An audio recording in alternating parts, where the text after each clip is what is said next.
SSC बोर्डाचा सगळ्यात simple subject कुठला असेल ना तर हिस्ट्री आहे आणि ह्याच्यामध्ये आउट ऑफ मार्क सहज मिळतात. पण ते आउट ऑफ मार्क पाडायसाठी कुठला प्रिपरेशन प्लॅन असेल नीट समजून घ्या.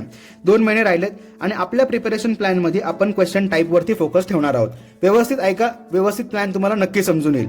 आता सगळ्यात आधी प्लॅनिंग बघण्याआधी बोर्डचा पेपर पॅटर्न बघूया. हिस्ट्री 28 मार्क्ससाठी विचारला जातो. पॉलिटिकल सायन्स म्हणजे राज्यशास्त्र 12 मार्कासाठी असतो. आता हा पेपर पॅटर्न तुमच्यासमोर लिहिलेला आहे. मराठी मीडियम आणि इंग्लिश मीडियम क्वेश्चनचे टाइप्स लिहिलेले आहेत व्यवस्थित.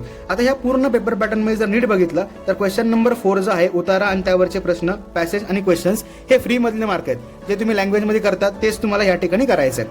मग आता ह्या पेपर पॅटर्न मध्ये प्रिपरेशन करताना सगळ्यात महत्त्वाची गोष्ट काय तर थेरॉटिकल सब्जेक्ट आहे, त्यामुळे रीडिंग करणं कंपल्सरी राहील. एक चॅप्टर रीड करायला मॅक्सिमम 15 मिनिटं लागतात, त्यामुळे आळस करू नका.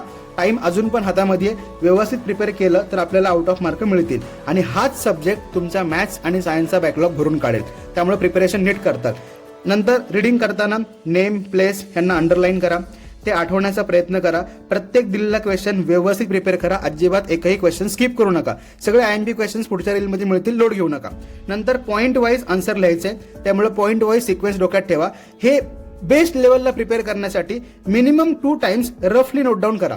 म्हणजे तुम्हाला पॉईंटचा सिक्वेन्स मेंटेन झाला ना की तुम्ही बोर्डमध्ये आन्सर लिहू शकता. क्लिअर झालं? आता प्रिपरेशन प्लॅन कसा असेल? सिंपल तुमच्यासमोर एक टेबल काढलेला आहे. टेबलमध्ये मी क्वेश्चनचे टाइप्स लिहिलेले आहेत. तुम्ही पण असाच एक टेबल करा आणि टेबलमध्ये चॅप्टर रीड केला, क्वेश्चन आन्सर प्रिपेअरला घेतले, मग कुठला क्वेश्चन झाला त्यासमोर टिक मार्क करा. म्हणजे ह्याच्यावरनं आयडिया काय येईल की आपला प्रत्येक चॅप्टरमध्ये कुठला कुठला क्वेश्चन टाईप प्रिपेअर झालेला आहे. हे जर तुम्हाला समजलं तर अजिबात तुम्हाला कुठलाच क्वेश्चन अवघड जाणार नाही. कळलं नक्की? हा टेबल बनवा आणि अगोदर तुम्ही प्रिपेअर केलेला असेलच, त्यामुळे समजा सेकंड चॅप्टरचे तुमचे काहीतरी प्रिपरेशन झालंय, हा टॉपिक प्रिपेअर झालाय, हा झालाय, हा पेंडिंग राहिलाय, 4 चॅप्टरचा हा झालाय, कारणाचा झालाय, सविस्तर उत्तरे झालंय. म्हणजे एक आयडिया येईल की आपला अभ्यास नक्की किती झालाय आणि किती राहिलाय हे ह्या टेबलमधून तुम्हाला समजून येईल.